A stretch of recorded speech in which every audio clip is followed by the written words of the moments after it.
ನನಗೇನು ಲಾಭ ಬರಬೇಕು ಅದನ್ನು ಕೊಟ್ಟ ಮೇಲೆ ತಿಳ್ಕೊಳ್ಬೇಕು. ನನಗೇನು ಅದರ ಒಂದು ಬೆನಿಫಿಟ್ ಏನು ಬರ್ಬೇಕಲ್ಲ ಅದು ನನಗೆ ಬರಬೇಕು. ಈ ರೀತಿ ವೈಚಾರಿಕ ಕ್ರಾಂತಿ ಹೆಚ್ಚಾದ ಮೇಲೆ ವಿಜ್ಞಾನ ತಂತ್ರಜ್ಞಾನದ ಒಂದು ಅಭಿವೃದ್ಧಿಯ ಅಡ್ವಾನ್ಸ್ಮೆಂಟ್ ಇನ್ ICT ಏನಿದೆ, they have been instrumental in making this IPR more important. IPR ಅನ್ನುವಂಥದ್ದು ಅತಿ ಮುಖ್ಯ ಮತ್ತು ಇದನ್ನ ಗಮನಿಸಿನೇ ಇವತ್ತು ನ್ಯಾಕ್ ಏನು ನಮ್ಮ ನ್ಯಾಷನಲ್ ಅಕ್ರೆಡಿಟೇಷನ್ ಕೌನ್ಸಿಲ್ ಏನಿದೆ ಅಲ್ಲ, it has made mandatory to educate students on this IPR research methodology. ಮತ್ತು ಇದೊಂದು IPR ಮೇಲೆ ಕಡ್ಡಾಯವಾಗಿ ವಿಶೇಷ ಉಪನ್ಯಾಸಗಳನ್ನು ಮಾಡಲೇಬೇಕು. In the light of that ಇದೆ. IPR ಮೇಲೆ ಯಾಕೆ ಕೊಡಬೇಕು, ಯಾಕೆ ಜಾಗೃತಿ ಮಾಡಬೇಕು, ಅಥವಾ ಇಂತಹ ಸೆಮಿನಾರ್ಗಳನ್ನ ವಿಶೇಷ ಉಪನ್ಯಾಸಗಳನ್ನ ಏರ್ಪಾಡು ಮಾಡಬೇಕಂತಂದ್ರೆ ನಿಮ್ಮ ಭೌತಿಕ ಸಾಮರ್ಥ್ಯದ ಬಳಕೆ ನಿಮಗೆ ಲಾಭ ತರಬೇಕು. ನಿಮಗೆ ಅದು ಉತ್ಪನ್ನದ ರೀತಿಯಲ್ಲಿ ಬಳಕೆ ಆಗಬೇಕು.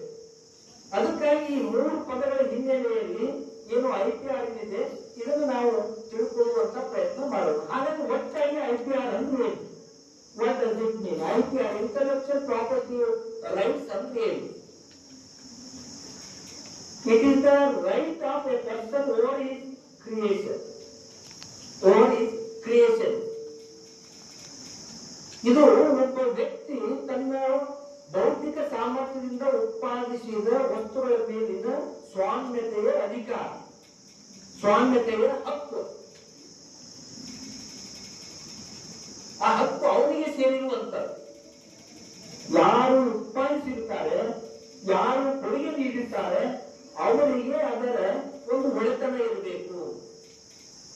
ಈ ಹಿನ್ನೆಲೆಯಲ್ಲಿ ಇದನ್ನ ನಾವು ಗಮನಿಸುವಂತ ಪ್ರಯತ್ನ ಮಾಡಬೇಕು. There are some objectives.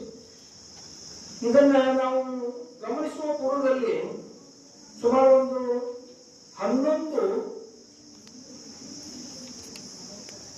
ಉದ್ದೇಶಗಳಿವೆ. ಸುಮ್ಮನೆ ನಾನು ಲಿಸ್ಟ್ ಮಾಡಿದ್ದೇನೆ, ಬಹಳಷ್ಟು ಇದೆ. 11 ಒಂದು ಅಂಶಗಳ objectives. Why we understand IPR ಅಥವಾ what is the importance of the IPR. ಆ ಉದ್ದೇಶಗಳನ್ನ ನಾವು ಇದಕ್ಕೆ ರಿಲೇಟ್ ಮಾಡಿದಾಗ ಅದರ ಮಹತ್ವ ಪ್ರಾಮುಖ್ಯತೆ ನಮಗೆ ಮನವರಿಕೆ ಆಗ್ತದೆ. ಮೊಟ್ಟ ಮೊದಲನೇದು to encourage inventions. To encourage inventions and creations.